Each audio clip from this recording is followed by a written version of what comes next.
तो अगला जो टॉपिक है हमारा, जो आज की क्लास में हम पढ़ने जा रहे हैं, that is developmental theory. Developmental theories में हमारी मेजरली जो हमारे सिलेबस में थेरीज़ हैं वो 4 थेरीज़ हैं।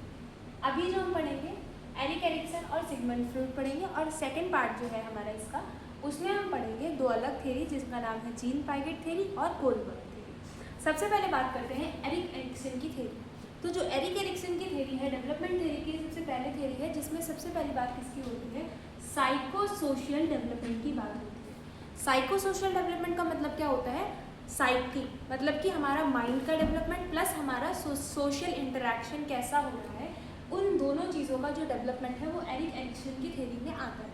जो एरिक एरिक्सन की थेरी है इसमें कई सारी स्टेजेस होती हैं, जिसमें सबसे पहली जो स्टेज होती है वो होती है ट्रस्ट वर्सेस मिसट्रस्ट। जैसे ही बच्चा पैदा होता है तो 0 to 1 ईयर मतलब कि 0 से लेकर के इन्फेंसी तक का जो टाइम पीरियड होता है, इसमें जो बच्चा रहता है वो ट्रस्ट और मिसट्रस्ट के फेज में रहता है कि उसको किस पे ट्रस्ट करना है, किस पे ट्रस्ट नहीं करना है। ज़्यादातर जो बच्चा होता है वो, इसको हम ऐसे पहचान सकते हैं कि जो बच्चा होता है वो अपने जो प्राइमरी केयर गिवर होता है उसको देख करके ही स्माइल पास करता है, उसको ही देख करके वो खुश हो जाता है। लेकिन जैसे ही बच्चा किसी स्ट्रेंजर को देखता है तो वो थोड़ा सा क्राई करने के मूड में आ जाता है। तो ऐसा तरीके का है। तो उसमें ट्रस्ट वर्सेस मिसट्रस्ट की सबसे पहली स्टेज होती है। दूसरी जो स्टेज होती है that is autonomy versus shame. Autonomy मतलब कि अपना डिसीजन, किसके साथ खेलना है, कहाँ जाना है, क्या करना है, कहाँ बैठना है। तो ये मतलब एक हल्की सी जिद, हाँ मुझे ये गिफ्ट चाहिए, मुझे अगर कहीं पे मॉल में जा रहे हैं, और इसकी जो एज ग्रुप है वो कौन सी है, 1 to 3 ईयर मतलब कि टोडलर वाली एज। तो 1 to 3 ईयर में जैसे अगर किसी बच्चे को हम लेकर के जाते हैं किसी भी मॉल वगैरह में, तो अगर उसने किसी टॉय को देख लिया तो वो उसको वही ट्रेन चाहिए, उसको वही टॉय चाहिए जो उसने देखा है, उसको वही डॉल हाउस चाहिए। तो वही होता है ऑटोनॉमी वर्सेस शेम। और अगर उसको नहीं मिली वो चीज़ तो थोड़ा सा शेम की फीलिंग हो जाती है कि मुझे तो ये नहीं दिलवाया, ये नहीं किया मेरे साथ। तो ये सेकंड फेज होती है। सबसे पहली स्टेज क्या थी, सबसे पहली स्टेज थी ट्रस्ट वर्सेस मिसट्रस्ट। दूसरी जो स्टेज है that is autonomy versus shame. तीसरा जो होता है that is initiative versus guilt. अब इनिशिएटिव वर्सेस गिल्ट का मतलब क्या होता है, ये कौन सी स्टेज होती है, 3 to 6 ईयर्स की एक स्टेज होती है। इसमें इनिशिएट करेगा बच्चा, किसी चीज़ को लेकर के इनिशिएट करेगा। जैसे कि इसमें हम एज ग्रुप कौन सी आ रही है, बच्चे की प्री स्कूलर वाली आ रही है। अब इस स्टेज में क्या होगा कि बच्चा अपनी एक खुद की एक फ्रेंड सर्कल उसका बनेगा जिसमें वो खेलेगा जा करके। तो अगर वहाँ पे उसने कोई डिसीज़न लिया और उसको सबने माना तो वो इनिशिएटिव की फेज़ आ जाएगी। लेकिन गिल्ट की फेज़ कब आएगी कि उसको मौका ही नहीं दिया गया या उसने उस चीज़ में पार्टिसिपेट किया ही नहीं। तो ये वाली जो फेज़ आएगी ये गिल्ट में आ जाएगी। तो ये इनिशिएटिव वर्सेस, अगर उसको मौका मिला तो उसने इनिशिएट कर दिया, लेकिन अगर उसको वहीं पे रोक दिया गया कि तुम नहीं कर सकते हो यहाँ पे ये चीज़, या तुम कोई भी डिसीजन नहीं ले सकते हो, तो वो वाली जो फेज़ आएगी दैट इज़ गिल्ट। उसके बाद जो चौथी स्टेज आती है that is industry versus inferiority. Industry versus inferiority तक का जो टाइम पीरियड होता है, इसका जो टाइम पीरियड होता है वो होता है 6 ईयर to 12 ईयर्स। ये इसका टाइम पीरियड होता है इंडस्ट्री वर्सेस इन्फीरियोरिटी। इंडस्ट्री का मतलब क्या होता है कि किसी एक पर्टिकुलर टॉपिक में मास्टरी आ जाना, हमको इसके बारे में सब कुछ पता है, तो दैट इज़ इंडस्ट्री। और इन्फीरियोरिटी का मतलब क्या होता है कि हमको खुद के ऊपर सेल्फ डाउट हो जाता है कि जो हम काम कर रहे हैं वो सही हो रहा है या नहीं हो रहा है। फॉर एग्जाम्पल जैसे कि अब इस स्टेज में बच्चा जो होगा वो स्कूल में जाने लगेगा। तो स्कूल में जा रहा है तो अगर उससे किसी टीचर ने कोई टॉपिक पूछा या कोई काम, कोई डिसीजन उसको खुद से लेना है, तो उस स्टेज में अगर उस बच्चे को किसी एक पर्टिकुलर टॉपिक में बहुत अच्छी मास्टरी है तो वो उसमें बहुत ही अपने कॉन्फिडेंस को बूस्ट करके बोलेगा yes I can do it. But अगर उसको नहीं ऐसा लग रहा है कि वो उस चीज़ को नहीं कर सकता है, देन वहाँ पे चीज़ आएगी इन्फीरियोरिटी की। उसको सेल्फ डाउट होगा कि क्या मैं ये चीज़ कर सकता हूँ।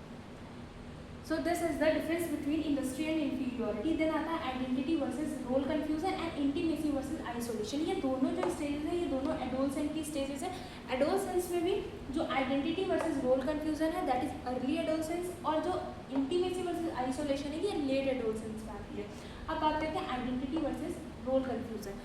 अब ये स्टेज जो आएगी ये 12 to 20 ईयर्स या 40 ईयर्स के बीच, मतलब ये दोनों स्टेज, ये 12 to 20 में आएगी और ये 21 to 40 की स्टेज में आएगी।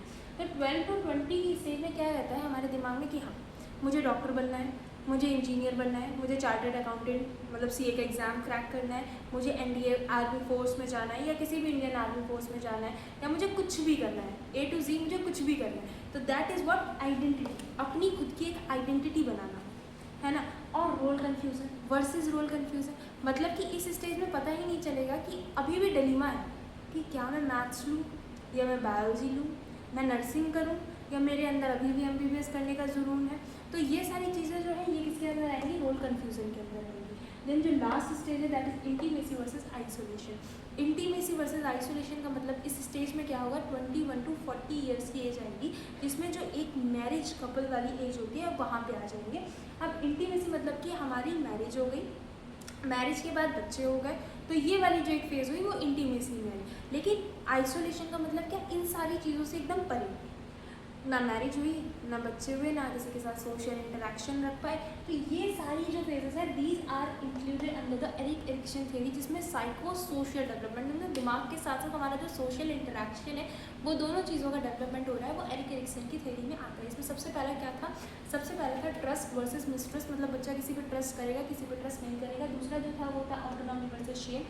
तीसरा जो था वो इनिशिएटिव वर्सेस गिल्ट। उसके बाद industry versus inferiority, identity versus role confusion, and the last one is intimacy versus isolation.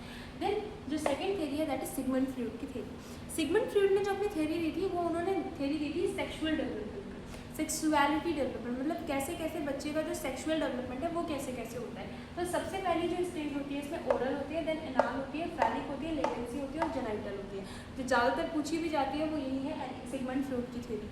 उसमें जो सबसे पहली स्टेज है दैट इज ओरल, मतलब यहाँ पे जो बच्चा होगा उसका जो सेटिस्फैक्शन होगा या जो उसको एक प्लेजर की फीलिंग होगी वो कहाँ से आएगी, ओरल। ओरल ये फर्स्ट ईयर मतलब कि इन्फेंट तक का जो टाइम रहता है वहाँ पे जो बच्चे की सेक्सुअलिटी डेवलपमेंट होता है वो ओरल स्टेज से होता है। जैसे ब्रेस्ट फीडिंग करेगा या थंब सकिंग करने लगते हैं कुछ बच्चे, तो उनसे उनको कुछ हल्का सा रिलैक्सेशन या सेटिस्फैक्शन मिलता है। उसके बाद जो दूसरी चीज़ होती है दैट इज एनाल। एनाल में क्या होता है, एनाल जो स्टेज देखी जाती है वो टोडलर की स्टेज में देखी जाती है। इस स्टेज में क्या होता है कि जो बच्चा होता है उसको अपने जेनाइटल एरियाज पे वहाँ पे मतलब कि अगर उसको कोई सेंसुअल अराउजल जो है वो उनके जेनाइटल एरिया पे अगर टच कोई कर रहा है तो वहाँ से उनको सेटिस्फैक्शन की फीलिंग होती है। उसके बाद फिर आता है फैलिक। फैलिक में क्या होता है, फैलिक में स्टेज ग्रुप कौन सी आती है that is pre Schuler. Pre Schuler में दो चीज़ें आ जाती है, एक होता है इडिपल कॉम्प्लेक्स और एक होता है इलेक्ट्रा कॉम्प्लेक्स। अब इडिपल और इलेक्ट्रा कॉम्प्लेक्स क्या होता है, इडिपल जो होता है वो बॉयज़ में प्रेजेंट होता है और जो इलेक्ट्रा होता है वो गर्ल्स में प्रेजेंट होता है। इसमें क्या होता है कि जो बच्चा है, जैसे कि जो बॉयज़ हैं वो अपनी मदर के लिए अट्रैक्ट हो जाते हैं कि उनकी मदर से, इवन तो कभी कभी ये कॉम्प्लेक्स इतना ज़्यादा सीवियर हो जाता है कि बच्चे ये भी नहीं चाहते कि उनके जो फादर है वो भी उनकी मदर से बात करें। और same with the girls, girls ये नहीं चाहती कि उनके जो फादर है फादर से उनकी मदर आकर के बात करे या कोई भी मेम्बर उनसे आकर के बात करे। तो ये इडिपल जो होता है वो बच्चों बॉयज़ में होता है, जो इलेक्ट्रा होता है वो गर्ल्स में कॉम्प्लेक्स देखने के लिए मिलता है, मतलब जो अपना अपोजिट जेंडर है उसके लिए आप अट्रैक्ट होने लगते हो। उसके बाद जो अगला है that is latency. Latency school age वाले चिल्ड्रंस में पाई जाती है, जिसमें क्या होता है कि हम अपने जो अपोजिट जेंडर है या जो स्कूल ग्रुप्स हैं उनमें जो गैंग बनने लगती है, तो उसमें सेम ग्रुप भी हो सकता है, सेम सेक्स भी हो सकते हैं और अपोजिट सेक्स भी हो सकते हैं, जिनके साथ हम अपना ग्रुप बनाएंगे। लास्ट होता है इसमें जेनाइटल। जेनाइटल में आता है प्यूबरसेंट स्टेज। इसमें क्या होता है सेकेंडरी कैरेक्टरिस्टिक्स, बॉयज़ में सेकेंडरी कैरेक्टरिस्टिक्स और गर्ल्स में सेकेंडरी कैरेक्टरिस्टिक्स का डेवलपमेंट स्टार्ट हो जाता है। तो this is the Sigmund Freud theory. तो अब जो हमारा नई अगली जो दो थ्योरीज बची हुई हैं that is first is Jean Piaget and second is Kohlberg. तो जो जीन पाइगेट की थ्योरी है दैट इज वो किस पे फोकस करती है, इंटेलेक्चुअल और कॉग्निटिव डेवलपमेंट पे ज़्यादातर फोकस करती है। इसमें जो स्टेजेस आती है सबसे पहली स्टेज है सेंसरी मोटर, उसके बाद आती है प्री ऑपरेशनल, देन आती है कंक्रीट ऑपरेशनल एंड लास्ट होती है फॉर्मल ऑपरेशनल। तो जो सबसे पहली सेंसरी मोटर डेवलपमेंट स्टेज होती है इसमें क्या होता है कि ये कब से कब तक का टाइम पीरियड रहता है, 0 to 2 ईयर्स तक का टाइम पीरियड इसमें रहता है। इसमें जो बच्चा होता है वो किसी फिजिकल ऑब्जेक्ट से नई नई चीज़ें सीखने की कोशिश करता है। कोई भी ऑब्जेक्ट होगा, कोई भी बॉल है या कोई भी एनीथिंग उनके पास है जिससे वो नई नई चीज़ें सीखने की कोशिश करेंगे, अपने जो सेंसेस हैं, जो अपनी एक्टिविटीज़ हैं उनको डेवलप करने की कोशिश करते हैं। जो सेकेंड स्टेज होती है that is pre operational stage, जो 2 to 7 ईयर्स के बीच में रहती है। प्री ऑपरेशनल स्टेज में होता क्या है कि इस स्टेज में आकर के जो बच्चा है वो symbolic languages, day dreaming, fantasy words में ऐसी जगह मतलब फैंटेसी वर्ड अपना खुद का एक क्रिएशन, इमेजिनरी वर्ड एक बनाता है। जैसे कि अगर बच्चे को आप कोई कहानी समझा रहे हो, कोई राजा या रानी की कोई भी ऐसी कहानी बता रहे हो कि उसमें ऐसा हुआ था, उसमें ऐसा हुआ था, तो उस स्टेज में बच्चा क्या सोचता है कि अगर आपसे क्वेश्चन करेगा, मम्मा अगर मैं इस स्टेज में होता तो मुझे भी ऐसी चीज़ें मिलती, या ऐसा क्या सही में होता है, कोई चॉकलेट वर्ड सही में होता है। तो इस वाली स्टेज में बच्चा जो है वो प्री ऑपरेशनल स्टेज में रहता है। देन आता है कंक्रीट ऑपरेशनल, जो 7 to 10 ईयर्स के बीच में रहती है। जो कंक्रीट ऑपरेशनल होता है, इसमें जो बच्चा होता है वो थोड़ा सा रीजनिंग, नंबरिंग पे ज़्यादा फोकस करने लगता है कि कैसे हम सब्सट्रैक्ट कैसे करेंगे किसी चीज़ को ऐड करना है, डिवाइड करना है, तो ये सारी चीज़ों पे मल्टीप्लिकेशन करना है। तो इस स्टेज में, कंक्रीट ऑपरेशनल वाली स्टेज में, यहाँ पे बच्चे के अंदर ये सारी चीज़ें धीरे धीरे डेवलप होने लगती हैं। उसके बाद आता है फॉर्मल ऑपरेशनल। फॉर्मल ऑपरेशनल का जो टाइम पीरियड रहता है दैट इज़ 11 to 15 ईयर्स। इसमें क्या होता है कि बच्चे के अंदर जो लॉजिकल थिंकिंग है, कि अगर आपके सामने आपने किसी बच्चे के सामने अपना कोई एक पॉइंट रख दिया, पॉइंट ऑफ व्यू आपने अपना दिया है, तो वहाँ पे वो आपसे रीजनिंग करेगा, अपना दिमाग वहाँ पे लगाएगा कि अगर आप ऐसा ना करके ऐसा करोगे तो शायद आपको प्रॉफिट या बेनिफिट ज़्यादा होगा, या ये वाला जो वे है अगर आप इसको चूज़ करते हो तो शायद ये ज़्यादा अच्छा होगा। तो इस स्टेज में 11 to 15 ईयर्स के एज में जो बच्चा है उसकी जो लॉजिकल थिंकिंग है वो डेवलप होने लगती है। देन जो लास्ट थ्योरी है that is Kohlberg theory. Kohlberg की थ्योरीज में ये सारे पॉइंट्स आते हैं। इसमें प्री कन्वेंशनल होता है, कन्वेंशनल होता है और पोस्ट कन्वेंशनल होता है। जो प्री कन्वेंशनल होता है वो 0 to 7 ईयर्स पे होता है, कन्वेंशनल जो होता है वो 7 to 9 ईयर्स पे होता है, और जो पोस्ट कन्वेंशनल होता है वो अडल्ट एंड एडोलसेंट इन सारी स्टेजेस में देखने के मिलता है। अब जो प्री कन्वेंशनल होता है उसको दो लेवल्स में डिवाइड किया जाता है, ओबीडियंस एंड पनिशमेंट। मतलब कि बच्चा क्या होता है वो हर चीज़ को ओबे करता है ताकि वो पनिशमेंट से बच सके, है ना। अगर मम्मा ने उसको बोल दिया कि तुमको इतना खाना खाना है, नहीं तो तुमको टीवी देखने नहीं दिया जाएगा, डोरेमोन नहीं देखने दिया जाएगा, तो फिर बच्चा जो है वो उनकी बात को मानेगा। उस चीज़ को, जो खाना वो खा रहा है वो खाना पहले ख़त्म करेगा, उसके बाद ही उसे टीवी देखने को मिलेगा ताकि उसको पनिशमेंट ना मिले। तो वो होता है ओबीडियंस वर्सेस पनिशमेंट, ये 0 to 7 ईयर्स की एज में देखने के लिए मिलेगा। सेकेंड जो होता है individual versus and exchange, not versus, individual and exchange. Individual and exchange की स्टेज में क्या होता है कि बच्चे का अपना एक फोकस ऑफ इंटरेस्ट होता है, एक ऐसे पॉइंट पे इंटरेस्ट रखेगा, किसी एक पर्टिकुलर चीज़ पे उसका इंटरेस्ट है, उसका गेम में इंटरेस्ट हो सकता है, आर्ट में इंटरेस्ट हो सकता है, या किसी एक पर्टिकुलर चीज़ में उसका खुद का इंटरेस्ट होगा वो। और इस स्टेज में क्या होता है, रेसिप्रोकेटिंग बिहेवियर भी शो करता है। जैसे कि अगर आपने किसी बच्चे को मारा है या आपने किसी को स्क्रैच किया है, तो वो उसका सेम मेंटालिटी रहेगी, अपोजिट रहेगी, कि अगर आपने मारा है या आपने स्क्रैच किया है तो वो भी वही चीज़ करेगा, सेम चीज़ करेगा। उसके बाद फिर अगली जो स्टेज आती है that is conventional stage. Conventional stage का जो टाइम पीरियड रहता है that is for 7 to 9 years. इसमें जो सबसे पहली स्टेज आती है वो होती है डेवलपिंग गुड आईपीआर। अब आईपीआर का मतलब पता है, अगर एक बच्चा है, चाहे बॉय हो चाहे गर्ल हो, उसको एक अच्छा लड़का बनना है या एक गुड बॉय या फाइन गर्ल की कैटेगरी में आना है, तो वो लोगों से अपना गुड आईपीआर, इंटरपर्सनल रिलेशनशिप जो है जो वो अच्छा डेवलप करने लगते हैं। उसके बाद मेंटेनिंग सोशल ऑर्डर, मतलब कि वो जो सोसाइटी के कुछ नॉर्म्स हैं, कुछ लॉज बनाए गए हैं, कुछ ऐसी चीज़ें बनाई गई हैं जो सबको फॉलो करनी ही है। तो इस स्टेज में बच्चा जो है वो सोशल ऑर्डर्स को भी फॉलो करने लगता है, मेंटेन करके रखता है, उनको वायलेट नहीं करता है। उसके बाद आता है पोस्ट कन्वेंशनल। जो पोस्ट कन्वेंशनल होती है वो कोलबर्ग की लास्ट स्टेज होती है, जिसमें पोस्ट कन्वेंशनल का जो टाइम पीरियड रहता है वो अडल्ट और एडोलसेंट का रहता है। इसमें क्या रहता है कि जो बच्चा है वो सोशल कॉन्ट्रैक्ट और इंडिविजुअल राइट्स पे ज़्यादा फोकस करता है। मतलब अपना एक पूरा सोशल कॉन्ट्रैक्ट करेगा, अपना एक ग्रुप बनाएगा जिसमें उसके जैसे लोग होंगे या उनसे वो बात करना पसंद करेगा, तो ऐसा। और प्लस इंडिविजुअल राइट, अपने खुद के राइट्स जो हैं उनको वायलेट नहीं होने देगा। अगर उनको किसी ने भी वायलेट किया तो वो उनसे लड़ेगा कि ऐसा आपने मेरे साथ क्यों किया। उसके बाद फिर आता है यूनिवर्सल प्रिंसिपल, मतलब जो चीज़ फॉलो करनी है वो चीज़ हमको फॉलो करनी ही पड़ेगी।